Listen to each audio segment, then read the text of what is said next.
everything here in this life. Hey. Hey friends. It's your boy here, Bradford.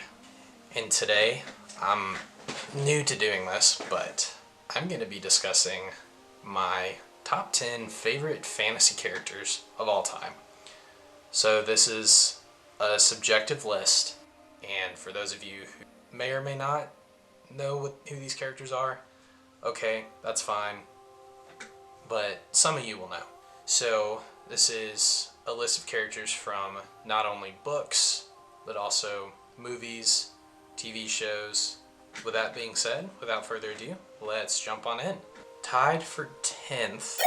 Okay, I'm actually going to have 11 on here. So number 10, we have 2 people tied.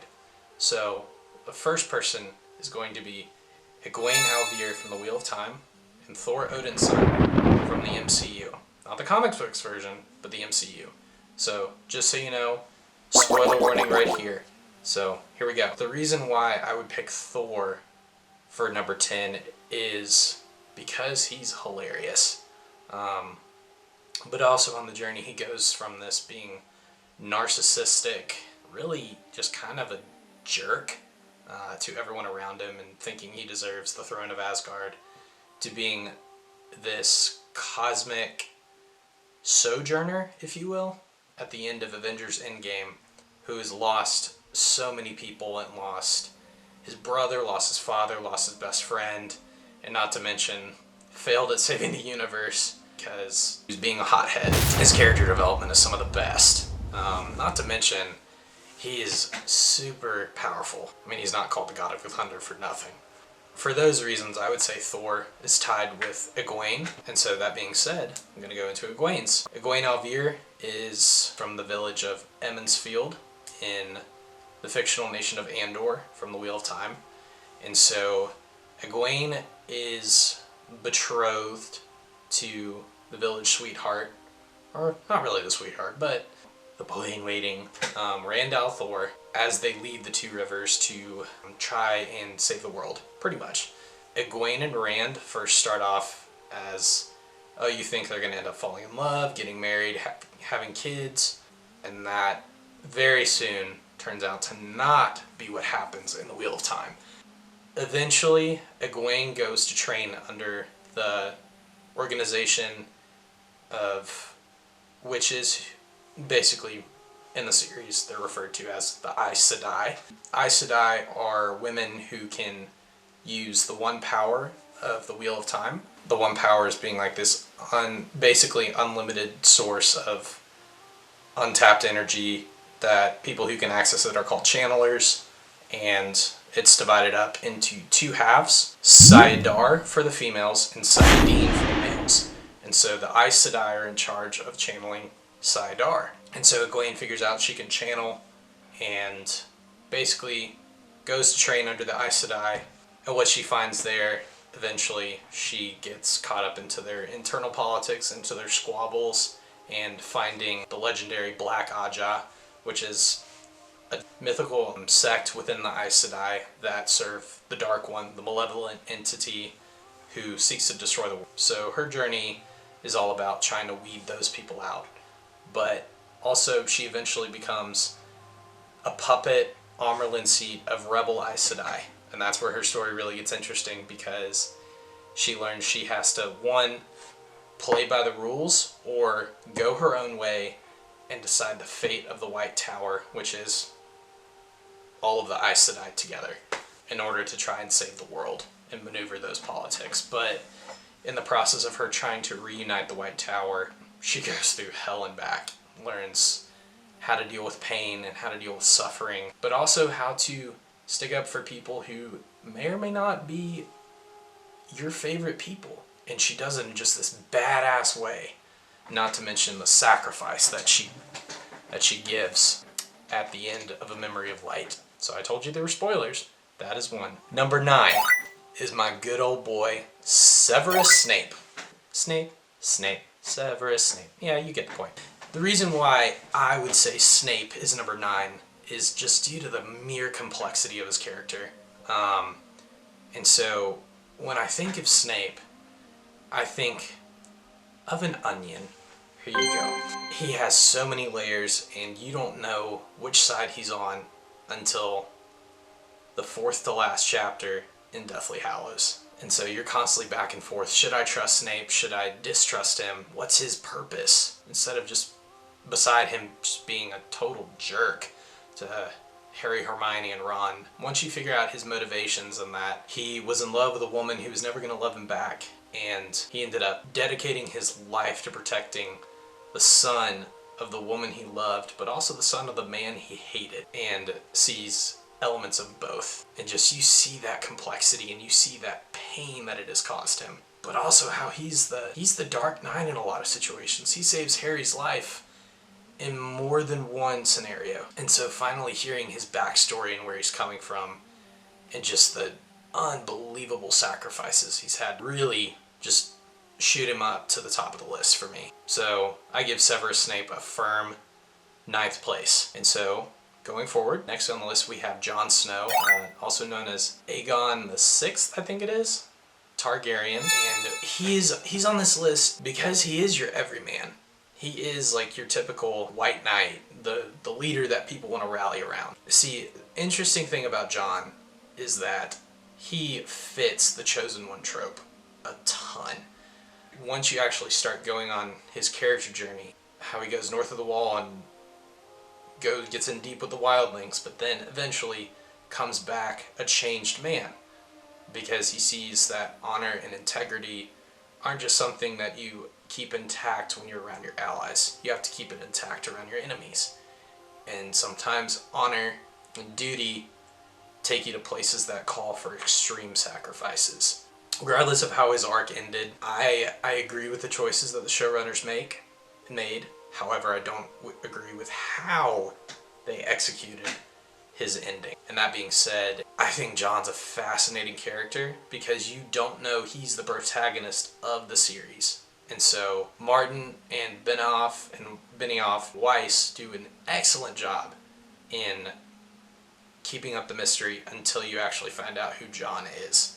And you find out he's the secret heir to the Iron Throne.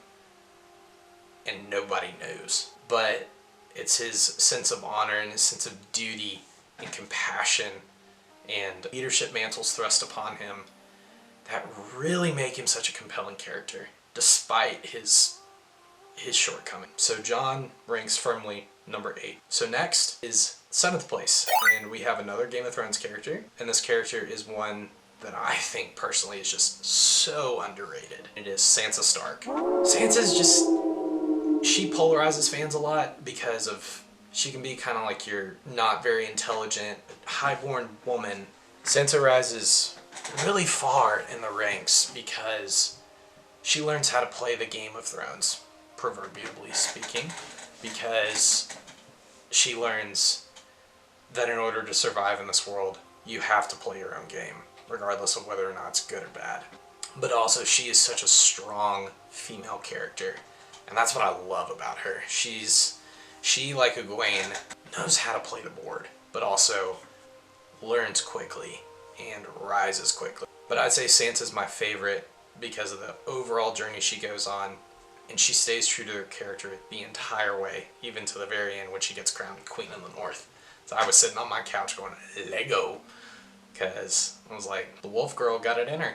So I'll give Sansa a firm 7th place for that. Coming in at number 6 is none other than Harry James Potter. And so why Harry is number 6 in my top 10 is because Harry he's a protagonist that you can truly cheer for in a lot of points and feel sorry for because of all the tragedy he's been through, from all the isolation he's had to endure. And Harry is just, he is your chosen one trope through and through, no doubt about it. But what makes him such a compelling character to me is how he wrestles through a lot of the difficult situations he's placed in. For example, some of the things that stick out to me about his character in Order of the Phoenix, when Harry gets a vision that Sirius has been captured, and he doesn't think things through and goes just like hot-headed on a whirlwind mission to Ministry of Magic trying to save his godfather. And then he finds out he'd been tricked. What ends up happening is that Sirius actually dies. One of my favorite Harry moments that comes afterwards is when he's sitting in Dumbledore's office just overcome with grief and guilt and shame, and for the mistakes that he's made, but also for the people that he's lost, and for the weight that Dumbledore has put on his shoulders. Not only from Dumbledore's counsel and wisdom, but also from his own wisdom. And just how he is so on fire for the forces of good and light and hope. But also you know that he's very human, and he makes mistakes. And yes, he can be whiny, yes, he can be a little bratty at points, but do you blame him?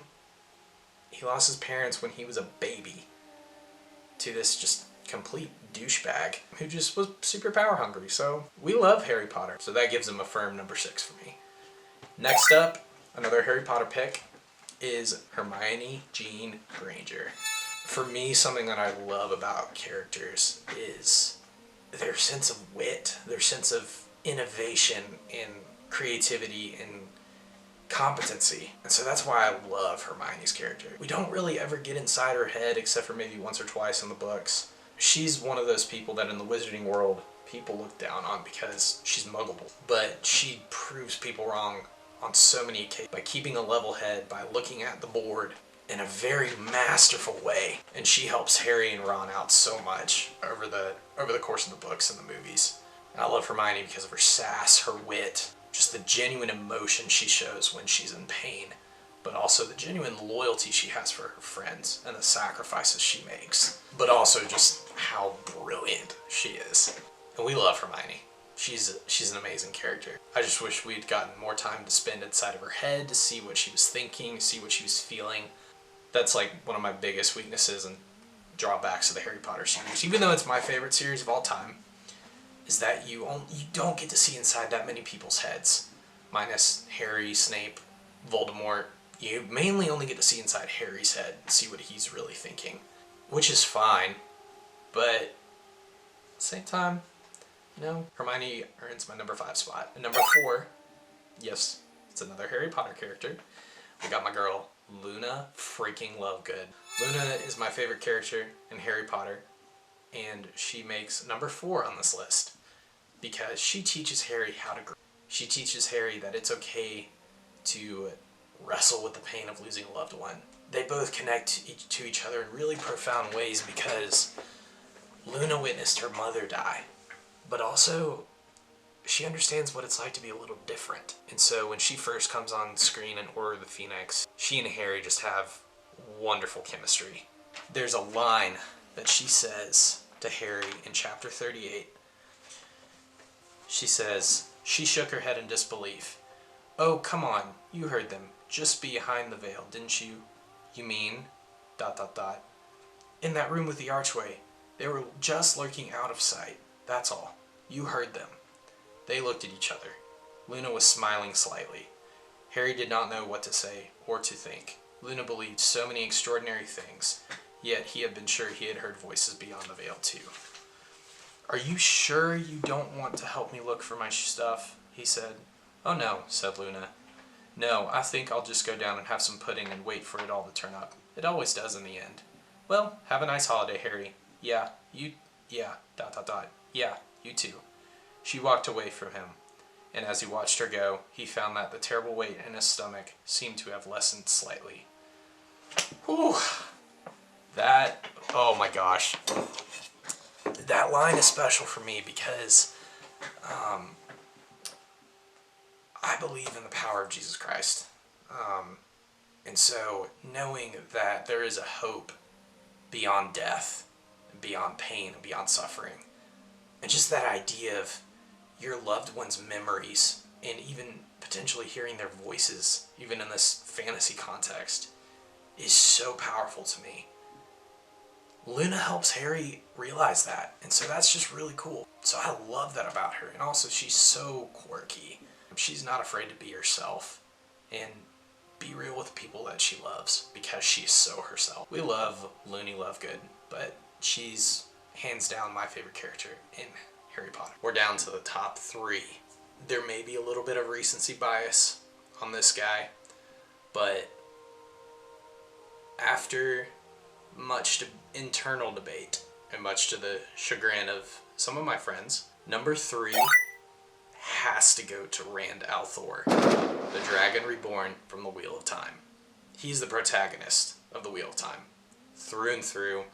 Like Harry, he is your typical chosen one trope completely realized. A lot of people might disagree with this one, but I loved Rand's development. Rand is a jerk, but Rand is your hero on a level that's so human, so flawed, so complex that you can't help but empathize with what he's going through. He, like Harry, is such a compelling chosen one because he struggles with the weight that is thrust on him in such a way that once he finds out his backstory, where he comes from, why he comes from where he does, he steels himself to the point where people can't come in contact with him, yet he still feels all of these feelings: anger, betrayal, fury, fear, insecurity, doubt, like all these feelings that you and I struggle with on a daily basis. And so Rand believes those, like feels those things, but doesn't show them, except for maybe Min and Avienda and Elaine. But Rand is a relatable chosen one because of how he stuffs down these emotions in these thoughts, because he thinks that's what's going to cause him to go mad. But in the back of his head, he's hearing the voice of his former life, Luz Ther and Telamon. He thinks that's the taint on Saidin, the male half of the One Power, causing him to go mad. But in the end, he realizes, oh, that voice was actually trying to help me. And I'm not supposed to ignore that part of myself, even though it means having to open up some of my deepest wounds. The reason why I love Rand is because he realizes the weight of what he must carry in order to save the world. And my personal favorite scene from the Wheel of Time is at the end of Book 12, when Rand is about to go fight the final battle, or the last battle, Tarmon Gaiden, as it's called. Here we go. Rand raised his arms high, a conduit of power and energy, an incarnation of death and destruction. He would end it all, and let men rest finally from their suffering. Stop them from having to live over and over again. Why? Why had the Creator done this to them? Why? Why do we live again? Luz Therin asked suddenly. His voice was crisp and distinct. Yes, Rand said, pleading. Tell me, why? Maybe, Luz Therin said, shockingly lucid, not a hint of madness to him. He spoke softly, reverently. Why? Could it be? Maybe it's so that we can have a second chance. Rand froze. The winds blew against him, but he could not be moved by them. The power hesitated inside him, like the headman's axe, held quivering above the criminal's neck. You may not have a choice about which duties are given you, Tam's voice, just a memory, set in his mind. But you can choose why you fulfill them. Why, Rand? Why do you go to battle? What is the point? Why? All was still. Even with the tempest, the winds, the crashes of thunder, all was still. Why? Rand thought with wonder. Because each time we live, we get to love again. That was the answer. It's all swept over him. Lives lived, mistakes made, love changing everything. He saw the entire world in his mind's eye, lit by the glow in his hand. He remembered lives, hundreds of them, thousands of them, stretching to infinity. He remembered love, and peace, and joy, and hope. Within that moment, suddenly something amazing occurred to him. If I live again, then she might as well. Talking about his lover from a past life. That's why he thought. That's why he lived again. And that was the answer to Tam's question. I fight because last time I failed. I fight because I want to fix what I did wrong. I want to do it right this time. The power within him reached a crescendo, and he turned it upon himself, drove it through the access key. The terror in Grial was connected to a much greater force, a massive Sa'angreal to the south, built to stop the Dark One. Too powerful, some had said. Too powerful to ever use, too frightening. Rain used its own power upon it, crushing the distant globe, shattering it as if in the grip of a giant's hands. The Codon Kal exploded. The power winked out. The tempest ended. And Rand opened his eyes for the first time in a very long time. He knew, somehow, that he would never again lose Theron's voice in his head, for they were not two men, and never had been. He regarded the world beneath him. The clouds above had finally broken, if only just above him. The gloom dispersed, allowing him to see the sun hanging just above. Rand looked up at it. Then he smiled. Finally, he let out a deep-throated laugh, true and pure. It had been far too long. Oh, wow. That gets me because Rand realizes he's not just carrying his own burdens, his own struggles. He's carrying the weight of the world. And to steel himself, to cut himself off from feeling all of that, would cause him to become something that he didn't want to be, and that he almost became. And so he learns from that point on to accept that burden willingly, and to go and face the Dark One, head held high, knowing he might not make it out alive. That is why Rand comes in a number 3 place. So at our number 2 spot, we love Lord of the Rings and Middle-earth, and the initial whimsy and wonder that it gave us and introduced us to the world of stories.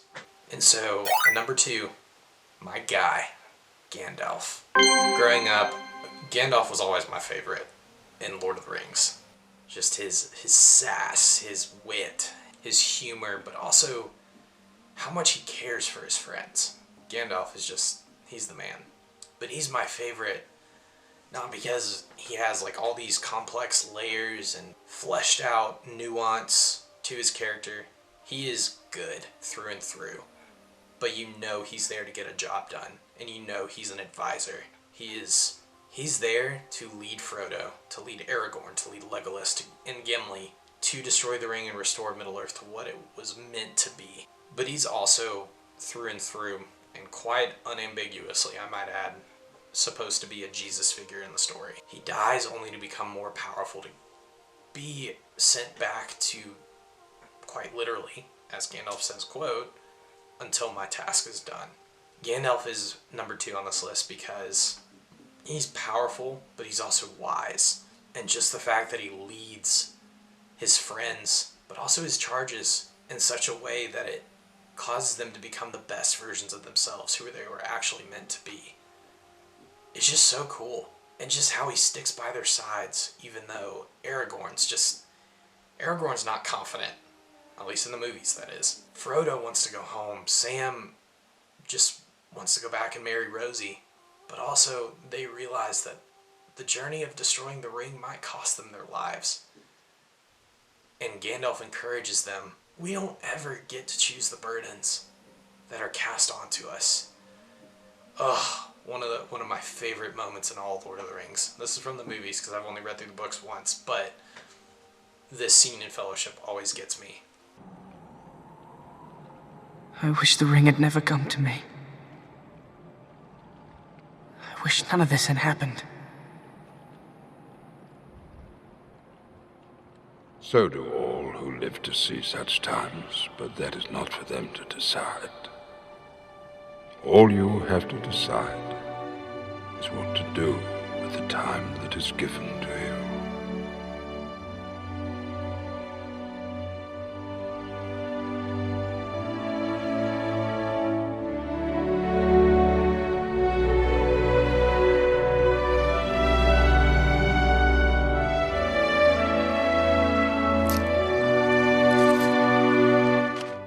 I'm trying to remember, sorry.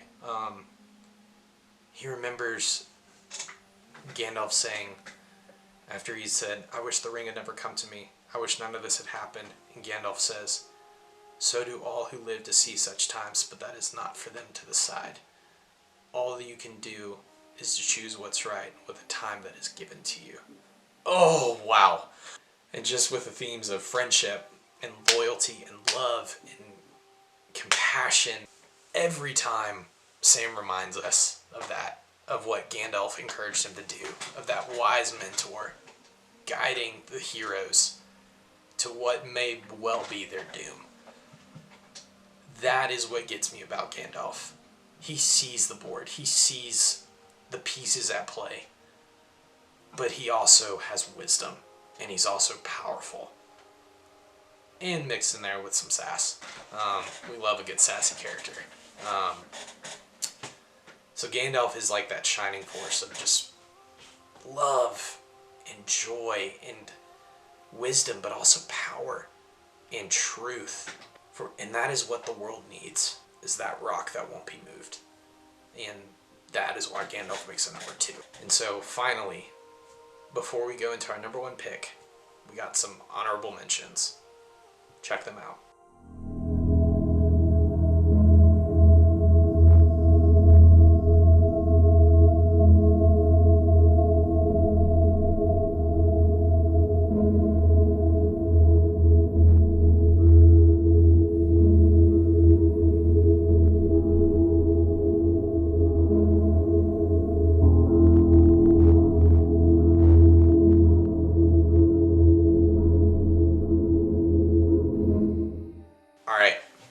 So now that you've seen some of the honorable mentions, and whether or not you may agree with the previous 9 or 10 characters, I don't really care. This is a subjective list. You can let me know in the comments below. However, my number 1 fantasy character of all time in any story is not who you would expect. But then again, those are the characters that we love the most.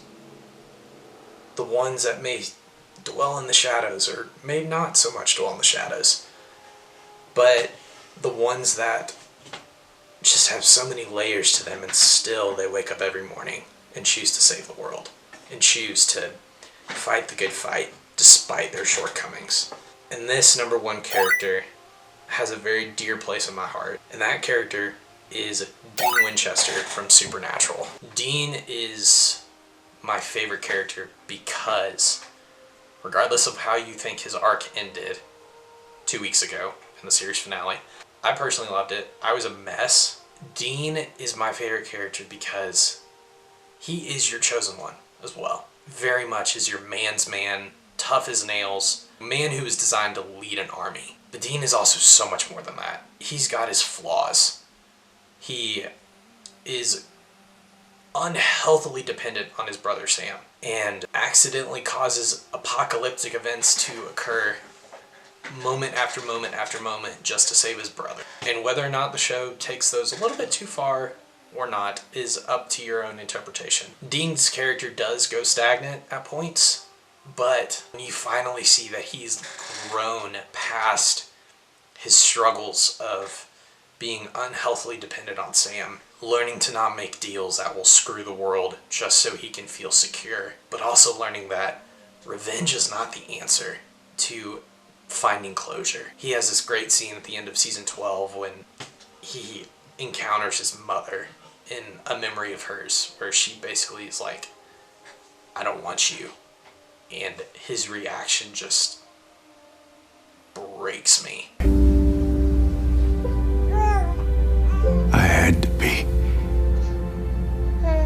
more than just a brother. I had to be a father, and I had to be a mother to keep him safe. And that wasn't fair. And I couldn't do it.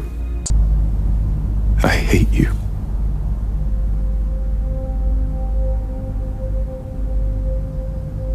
I hate you. And I love you.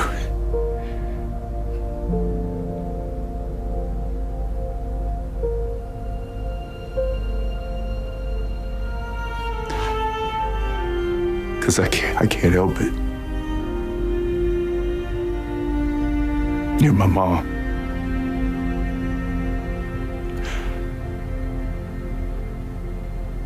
And I understand.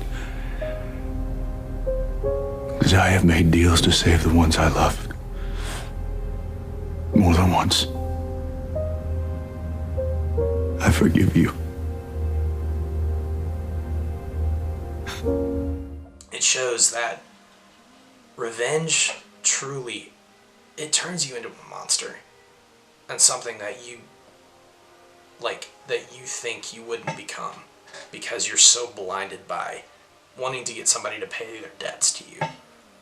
In a way that ends up turning you into something that you literally were just complaining about 5 minutes earlier. Dean's just also such a passionate person. He's a passionate character. He struggles with self-loathing and self-confidence, even though he comes off very cocky, very charismatic. But inside he hates himself. He saves Sam only to not deal with his pain. But in the end, he finally realizes revenge isn't the answer. Forgiveness is. Loving his family, saving people, hunting things, and being willing to carry those burdens with him. And open up to them. Open up to his family about those. He's also a commentary on what I think a man should look like and what a man actually does look like in reality. Because a lot of men do struggle with very, very strong feelings and emotions. And Dean obviously does as well. But what I love about him is that he struggles with them in a realistic way. He faces them, but also he is willing to open up with them eventually. But Dean finally realizes that's what makes him human. That's what makes him distinct from all these enemies he's fighting. Jensen Ackles does a phenomenal job of showing every single emotion that Dean experiences. Gosh, every time Jensen Ackles sheds a tear, it's like the world is shaking because it's so believable.